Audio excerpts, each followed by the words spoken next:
ಕದಂಬ ನ್ಯೂಸ್ಗೆ ಸ್ವಾಗತ. ನಾನು ಸೋನಿಕಾ ಸುದೇಶ್. ಮೊದಲಿಗೆ ಮುಖ್ಯಾಂಶಗಳು. ಯಶಸ್ವಿಯಾಗಿ ನಡೆದ ಮೋದಿ ಟ್ರೋಫಿ ಕ್ರಿಕೆಟ್ ಪಂದ್ಯಾವಳಿ ಸಹಕರಿಸಿದ ಯುವಕರಿಗೆ ಗಣ್ಯರಿಗೆ ಅಭಿನಂದನೆ ತಿಳಿಸಿದ ಗುರುನಾಥ್ ಕೊಳ್ಳೂರ್.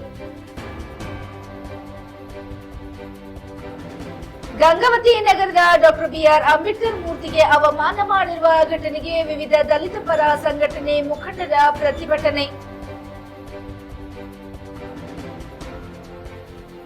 ಕೊರಟಗೆರೆ ಕೊಳಲ್ ಗ್ರಾಮದಲ್ಲಿ ಶ್ರೀ ಕ್ಷೇತ್ರ ಧರ್ಮಸ್ಥಳ ಗ್ರಾಮ ಅಭಿವೃದ್ಧಿ ಯೋಜನೆ ಬಿಸಿ ಟ್ರಸ್ಟ್ ವತಿಯಿಂದ 466ನೇ ಶುದ್ಧ ಗಂಗಾ ಕುಡಿಯುವ ನೀರಿನ ಘಟಕ ಉದ್ಘಾಟನಾ ಕಾರ್ಯಕ್ರಮ. ಸುದ್ದಿಯ ವಿವರಗಳು.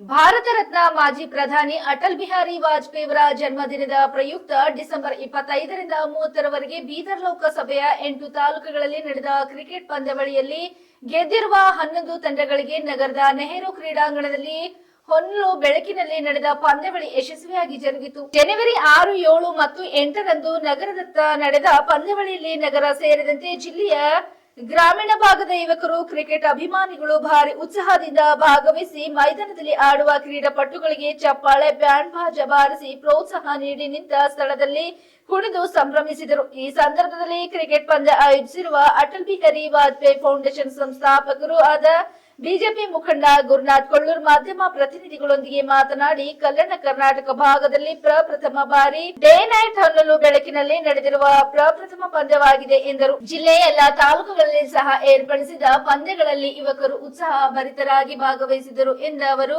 ಪಂದ್ಯಾವಳಿ ಯಶಸ್ವಿಗೆ ಕಾರಣರಾದ ಫೌಂಡೇಶನ್ ಪ್ರಧಾನ ಕಾರ್ಯದರ್ಶಿ ಬಾಬು ವಾಲಿ, ಬೀದರ್ ಕ್ರಿಕೆಟ್ ಅಸೋಸಿಯೇಷನ್ನ ಸಂಜಯ್ ಜಾಧವ್, ಅನಿಲ್ ದೇಶ್ಮುಖ್ ಹಾಗೂ ಪದಾಧಿಕಾರಿಗಳಿಗೆ ಅಭಿನಂದನೆ ತಿಳಿಸಿದರು. ಈ ಸಂದರ್ಭದಲ್ಲಿ ಬಾಬು ವಾಲಿ, ಮಾಜಿ ಶಾಸಕ ಸುಭಾಷ್ ಕಲ್ಲೂರ್ ಸೇರಿದಂತೆ ಇತರರು ಇದ್ದರು.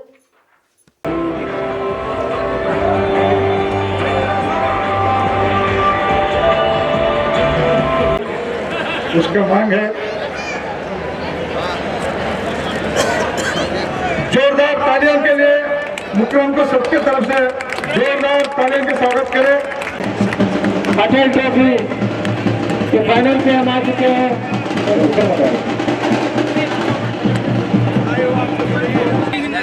This tournament, the best captains award goes to the Hussein Sheikh.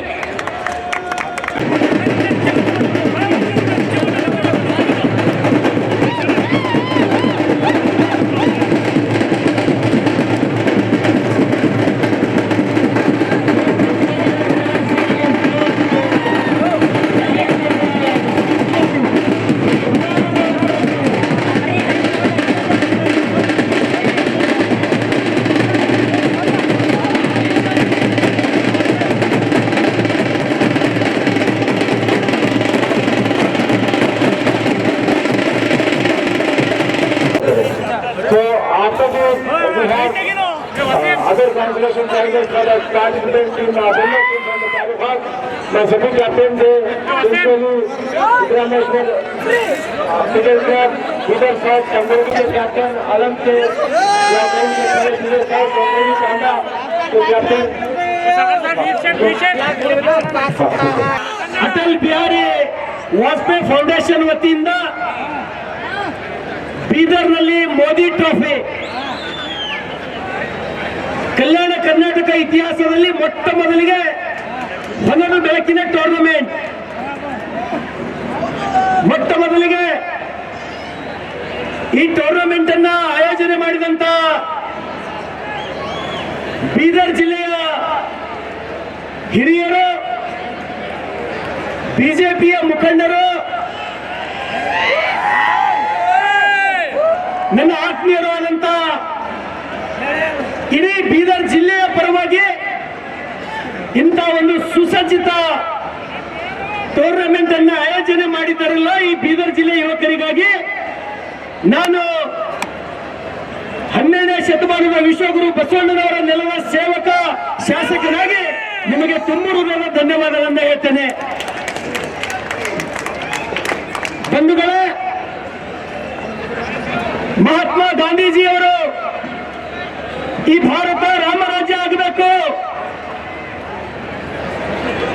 Mahatma ಗಾಂಧೀಜಿಯವರ ಕನಸನ್ನ ರಾಮರಾಜ್ಯ ಮಾಡುವ ಮುಖಾಂತರ ನನಸಾಗಬೇಕು ಅಂತಕ್ಕಂಥ ದೃಷ್ಟಿಕೋನವನ್ನು ಇಟ್ಟುಕೊಂಡು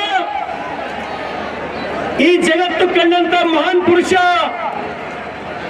ನರೇಂದ್ರ ಮೋದಿ ಅವರು ಇನ್ನು ಕೆಲವೇ ದಿನಗಳಲ್ಲಿ ಬರ್ತಕ್ಕಂಥ ಜನವರಿ 22ನೇ ತಾರೀಕಿನಂದು ಅಯೋಧ್ಯೆಯಲ್ಲಿ ರಾಮ ಮಂದಿರ ಲೋಕಾರ್ಪಣೆ ಮಾಡುವ ಮುಖಾಂತರ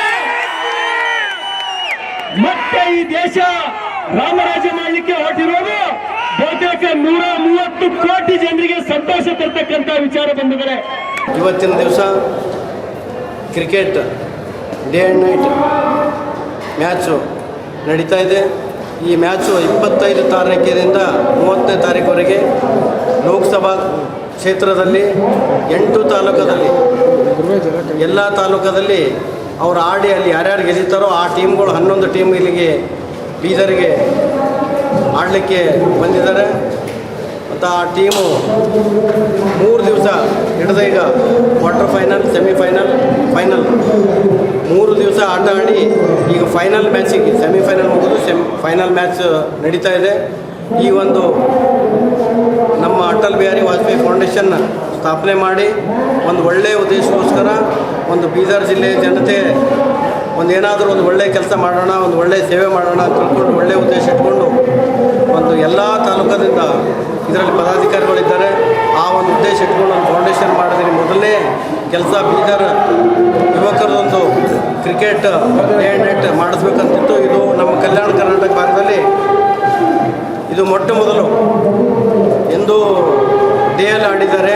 ಬಟ್ ಮೊದಲು ಬೆಳಕು ಅಂದರೆ ನಮ್ಮದು ಡೇ ಆ್ಯಂಡ್ ನೈಟ್ ಈ ಮ್ಯಾಚ್ ಪ್ರಥಮ ಬಾರಿಗೆ ನಾವು ಬೀದರ್ ಜನತೆ ಒಂದು ಯುವಕರದ ಅವರ ಒಂದು ರಿಕ್ವೆಸ್ಟ್ ಮೇರೆಗೆ ಒಂದು ಒಳ್ಳೆಯ ಕಾರ್ಯಕ್ರಮ ಯಶಸ್ವಿಯಾಗಿ ನಡೆದಿದೆ. ಈ ಕಾರ್ಯಕ್ರಮಕ್ಕೆ ಈ ನಮ್ಮ ಬೀದರ್ ಕ್ರಿಕೆಟ್ ಅಸೋಸಿಯೇಷನ್ ಆದ ನಮ್ಮ ಸಂಜಯ್ ಜಾಧವ್ ಅವರು, ಅನಿಲ್ ದೇಶಮುಖ್ ಅವರು, ಅವ್ರ ತಂಡ ಪೂರ ಒಂದು 25ನೇ ತಾರೀಕು ಹಿಡಿದು ಒಂದು ಎಲ್ಲ ತಾಲೂಕದಲ್ಲಿ ಒಂದು ಒಳ್ಳೆಯ ಟೀಮ್ ಮಾಡಿದ್ದಾರೆ. ಅವರಿಗೆ ಧನ್ಯವಾದ ಹೇಳೋಕ್ಕೆ ಇಷ್ಟಪಡ್ತೀನಿ.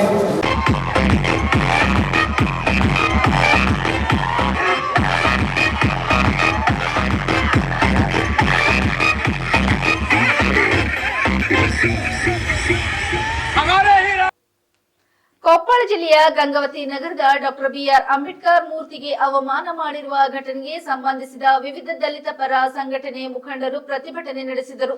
ವಿಷಯ ತಿಳಿದು ಸ್ಥಳಕ್ಕೆ ಆಗಮಿಸಿದ ಶಾಸಕ ಗಾಲಿ ಜನಾರ್ದನ್ ರೆಡ್ಡಿ ಅಂಬೇಡ್ಕರ್ ಮೂರ್ತಿಗೆ ಅವಮಾನ ಮಾಡಿರುವುದು ಅತ್ಯಂತ ಖಂಡನೀಯವಾಗಿದೆ. ಘಟನೆಗೆ ನನ್ನ ಮನಸ್ಸಿಗೂ ನೋವಾಗಿದೆ. ಘಟನೆಗೆ ಕಾರಣವಾಗಿರುವ ಕಿಡಿಗೇಡಿಗಳನ್ನು ತಕ್ಷಣ ಬಂಧಿಸಿ ಕಾನೂನು ಕ್ರಮ ಕೈಗೊಳ್ಳುವಂತೆ ಡಿವೈಎಸ್ಪಿ ಮತ್ತು ತಹಸೀಲ್ದಾರರಿಗೆ ಸೂಚನೆ ನೀಡಿದರು ಮತ್ತು 2 ದಿನದಲ್ಲಿ ಕಿಡಿಗೇಡಿಗಳನ್ನು ಪತ್ತೆ ಹಚ್ಚಿ ಸುತ್ತಲೂ ಸಿಸಿ ಕ್ಯಾಮೆರಾ ಅಳವಡಿಸುವಂತೆ ಸೂಚಿಸುತ್ತಿದ್ದೇನೆ. ಪ್ರತಿಭಟನೆ ಹಿಂದಕ್ಕೆ ಪಡೆಯುವಂತೆ ಸಂಘಟನೆಯ ಮುಖಂಡರಿಗೆ ಮನವಿ ಮಾಡಿದರು. ಬೆಳಗ್ಗೆ ಅಂಬೇಡ್ಕರ್ ವೃತ್ತದಲ್ಲಿ ಪ್ರತಿಭಟನೆ ನಡೆಸುತ್ತಿರುವಾಗ ಆಗಮಿಸಿದ ಶಾಸಕ ಗಾಲಿ ಜನಾರ್ದನ್ ರೆಡ್ಡಿ ಅವರು ಪ್ರತಿಭಟನೆಯಲ್ಲಿ ಪಾಲ್ಗೊಂಡು ಡಿವೈಎಸ್ಪಿ ಮತ್ತು ತಹಸೀಲ್ದಾರರೊಂದಿಗೆ ಚರ್ಚಿಸಿ ತಕ್ಷಣ ಪತ್ತೆ ಹಚ್ಚುವಂತೆ ಸೂಚನೆ ನೀಡಿದರು. ಈ ರೀತಿ ಘಟನೆ ನಡೆಯಲು ಅಧಿಕಾರಿಗಳ ನಿರ್ಲಕ್ಷ್ಯ ಕಾರಣವಾಗಿದೆ. ಅವರ ವಿರುದ್ಧ ಕ್ರಮ ಕೈಗೊಳ್ಳಬೇಕು ಮತ್ತು ಜಿಲ್ಲಾಧಿಕಾರಿಗಳು ಸ್ಥಳಕ್ಕೆ ಆಗಮಿಸಬೇಕು ಎಂದು ಒತ್ತಾಯಿಸಿದರು. ನಂತರ ಶಾಸಕರು ಎಸ್ಪಿ ಅವರೊಂದಿಗೆ ಮಾತನಾಡಿ ಸ್ಥಳಕ್ಕೆ ಆಗಮಿಸಿ ವಾತಾವರಣ ತಿಳಿಗೊಳಿಸುವಂತೆ ಸೂಚನೆ ನೀಡಿದರು. ಹೆಚ್ಚುವರಿ ಎಸ್ಪಿ ಹೇಮಂತ್ ಕುಮಾರ್ ಆಗಮಿಸಿ ಘಟನೆಗೆ ಸಂಬಂಧಿಸಿದಂತೆ ಪ್ರಕರಣ ದಾಖಲಿಸಲಾಗಿದೆ. 2 ದಿನದಲ್ಲಿ ಕಾನೂನು ಕ್ರಮ ಕೈಗೊಳ್ಳಲಾಗುವುದು ಎಂದು ಭರವಸೆ ನೀಡಿ ಪ್ರತಿಭಟನೆ ಮುಕ್ತಾಯಗೊಳಿಸಿದರು.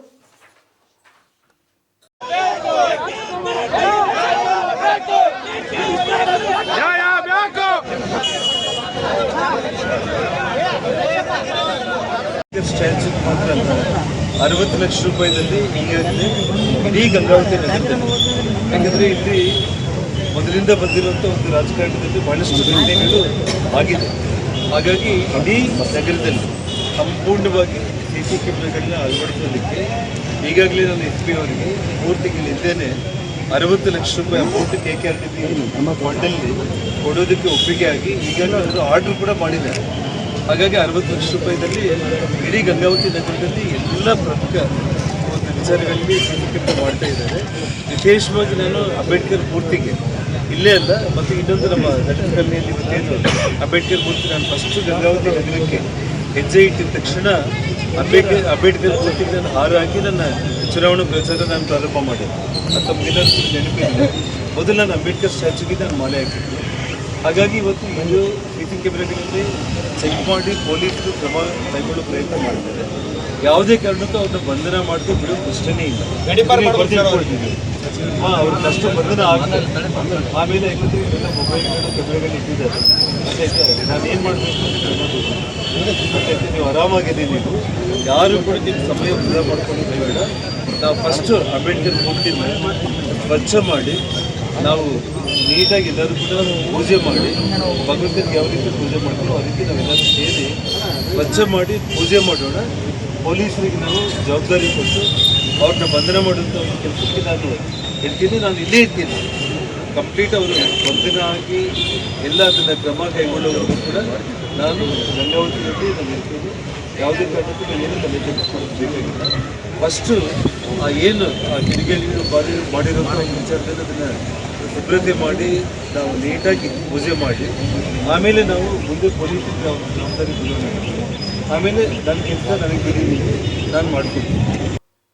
ಕೊರಟಗೆರೆ ತಾಲೂಕಿನ ಕೋಳಲ್ ವಲಯದ ಕೋಳಲ್ ಗ್ರಾಮದಲ್ಲಿ ಶ್ರೀ ಕ್ಷೇತ್ರ ಧರ್ಮಸ್ಥಳ ಗ್ರಾಮ ಅಭಿವೃದ್ಧಿ ಯೋಜನೆ ಬಿಸಿ ಟ್ರಸ್ಟ್ ಹಾಗೂ ಕೋಳಲ್ ಗ್ರಾಮ ಪಂಚಾಯಿತಿ ಸಹಯೋಗದಲ್ಲಿ ಮಂಗಳವಾರದಂದು 466ನೇ ಶುದ್ಧ ಗಂಗಾ ಕುಡಿಯುವ ನೀರಿನ ಘಟಕ ಉದ್ಘಾಟನಾ ಕಾರ್ಯಕ್ರಮವನ್ನು ಹಮ್ಮಿಕೊಳ್ಳಲಾಯಿತು. ಈ ಉದ್ಘಾಟನೆಯನ್ನು ಗ್ರಾಮ ಪಂಚಾಯತ್ ಅಧ್ಯಕ್ಷರಾದ ಶ್ರೀನಿವಾಸ್ ಮತ್ತು ತುಮಕೂರು ಜಿಲ್ಲಾ ನಿರ್ದೇಶಕರಾದ ದಿನೇಶ್ ಮತ್ತು ಕೊಳಲ್ ಪೊಲೀಸ್ ಠಾಣೆಯ ಪಿಎಸ್ಐ ಯೋಗೀಶ್ ಮತ್ತು ಶುದ್ಧ ಗಂಗಾ ವಿಭಾಗದ ಯೋಜನಾಧಿಕಾರಿಗಳಾದ ಯುವರಾಜ್ ಜೈ ಉದ್ಘಾಟಿಸಿದರು.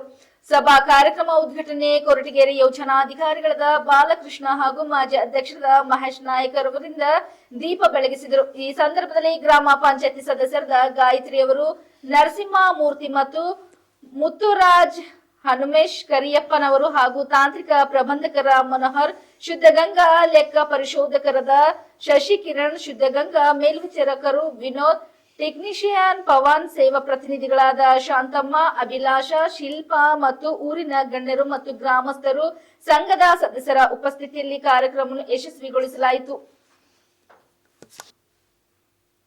ರೈತರ ಅಭಿವೃದ್ಧಿಗಾಗಿ ಕೇಂದ್ರ ಮತ್ತು ರಾಜ್ಯ ಸರ್ಕಾರಗಳಿಂದ ತೋಟಗಾರಿಕೆ ಇಲಾಖೆಯಲ್ಲಿ ಇರುವ ಯೋಜನೆ ಕುರಿತು ಹೋಬಳಿ ಮಟ್ಟದ ಅಧಿಕಾರಿಗಳು ರೈತರಿಗೆ ಅಗತ್ಯ ಮಾಹಿತಿ ನೀಡಿ ಸೌಲಭ್ಯಗಳನ್ನು ಸದುಪಯೋಗ ಪಡೆದುಕೊಳ್ಳುವಂತೆ ಮಾಡುವ ಮೂಲಕ ರೈತರ ಅಭಿವೃದ್ಧಿಗೆ ಶ್ರಮಿಸಬೇಕು ಎಂದು ಬೀದರ್ ದಕ್ಷಿಣ ಕ್ಷೇತ್ರದ ಶಾಸಕರಾದ ಡಾ ಶೈಲೇಂದ್ರ ಬೆಲ್ದಾಳೆ ಅವರು ಅಧಿಕಾರಿಗಳಿಗೆ ಸೂಚಿಸಿದರು. ಬೀದರ್ ದಕ್ಷಿಣ ಕ್ಷೇತ್ರದ ಮನ್ನಳ್ಳಿ ಗ್ರಾಮದಲ್ಲಿ ತೋಟಗಾರಿಕೆ ಇಲಾಖೆ ವತಿಯಿಂದ ರೈತರಾದ ಅಪ್ಸರಾ ಬೇಗಂ ಅವರ ಜಮೀನಿನಲ್ಲಿ ನಡೆದ ಕ್ಷೇತ್ರೋತ್ಸವ ಕಾರ್ಯಕ್ರಮಕ್ಕೆ ಚಾಲನೆ ನೀಡಿ ಅವರು ಮಾತನಾಡಿದರು. ಪ್ರಧಾನಮಂತ್ರಿ ಕೃಷಿ ಸಿಂಚಾಯಿ ಯೋಜನಾ ಸೂಕ್ಷ್ಮ ನೀರಾವರಿ ಯೋಜನೆಯನ್ನು ಸಮರ್ಪಕವಾಗಿ ರೈತರು ಸದುಪಯೋಗ ಪಡೆದುಕೊಂಡು ತೋಟಗಾರಿಕೆ ಬೆಳೆಗಳಿಗೆ ಹನಿ ನೀರಾವರಿ ಪದ್ಧತಿ ಅಳವಡಿಸಿಕೊಂಡು ಧನ ಸಹಾಯ ಸೌಲಭ್ಯ ಪಡೆದು ಉತ್ತಮ ಗುಣಮಟ್ಟದ ಬೆಳೆ ಬೆಳೆದು ರೈತರು ಬೆಳೆದ ತಮ್ಮ ಸರಕುಗಳನ್ನು ಬ್ರ್ಯಾಂಡ್ ಮಾಡಲು ಪ್ರಾರಂಭಿಸಿದರೆ ತಮ್ಮ ಆದಾಯವನ್ನು ಹೆಚ್ಚಿಸಬಹುದು ಎಂದರು. ರೈತರಿಗೆ ಕೃಷಿಯಲ್ಲಿನ ತಂತ್ರಜ್ಞಾನಗಳನ್ನು ಪರಿಚಯಿಸಲು ಕ್ಷೇತ್ರೋತ್ಸವ ಕಾರ್ಯಕ್ರಮ ಸಹಕಾರಿಯಾಗಲಿದೆ. ಹೀಗಾಗಿ ಅಧಿಕಾರಿಗಳು ಇಂತಹ ಕಾರ್ಯಕ್ರಮಗಳು ಹೆಚ್ಚು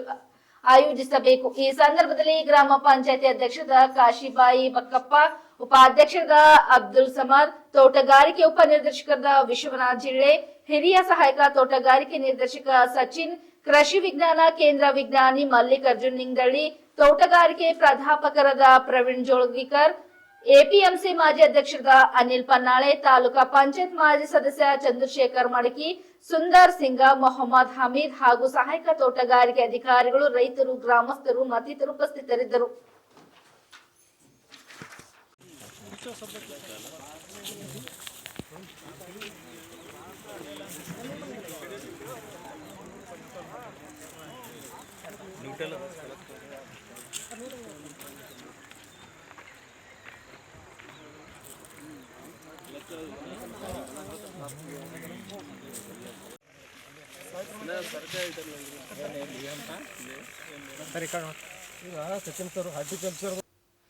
ವಿಶ್ವಗುರು ಅಣ್ಣ ಬಸವಣ್ಣ ಅವರನ್ನು ಕರ್ನಾಟಕದ ಸಾಂಸ್ಕೃತಿಕ ನಾಯಕ ಎಂದು ಘೋಷಿಸುವಂತೆ ಒತ್ತಾಯಿಸಿ ತರಳಬಾಳು ಜಗದ್ಗುರುಗಳು ಮತ್ತು ಜಗದ್ಗುರು ಶಿವರಾತ್ರಿ ದೇಶಿಕೇಂದ್ರ ಮಹಾಸ್ವಾಮೀಜಿ ನೇತೃತ್ವದ ಲಿಂಗಾಯತ್ ಸ್ವಾಮೀಜಿಗಳು, ಪ್ರಗತಿಪರ ಸ್ವಾಮೀಜಿಗಳು, ಪ್ರಗತಿಪರ ಚಿಂತಕರು ಮತ್ತು ದಲಿತ, ರೈತ, ಕಾರ್ಮಿಕ, ಮಹಿಳಾ ಚಳವಳಿಗಳ ಮುಖಂಡರುಗಳ ನಿಯೋಗದೊಂದಿಗೆ ಮುಖ್ಯಮಂತ್ರಿ ಸಿದ್ದರಾಮಯ್ಯ ಅವರನ್ನು ಭೇಟಿ ಮಾಡಿ ಚರ್ಚೆಯನ್ನು ನಡೆಸಲಾಯಿತು.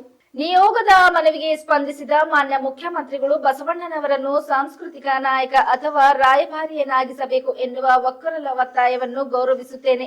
ಈ ಬಗ್ಗೆ ಕ್ಯಾಬಿನೆಟ್ನಲ್ಲಿ ಚರ್ಚೆಗಿಟ್ಟು ತೀರ್ಮಾನ ತೆಗೆದುಕೊಳ್ಳಲಾಗುವುದು ಎಂದು ವಿಶ್ವಾಸವನ್ನು ವ್ಯಕ್ತಪಡಿಸಿದರು. ಇಲ್ಲಿವರೆಗೆ ಸುದ್ದಿ ಕೊಟ್ಟಿದ್ದು ನಾನು ಸೋನಿಕಾ ಸುದೇಶ್. ಮುಂದಿನ ಸುದ್ದಿಯೊಂದಿಗೆ ಮತ್ತೆ ಭೇಟಿಯಾಗೋಣ. ವಂದನೆಗಳು.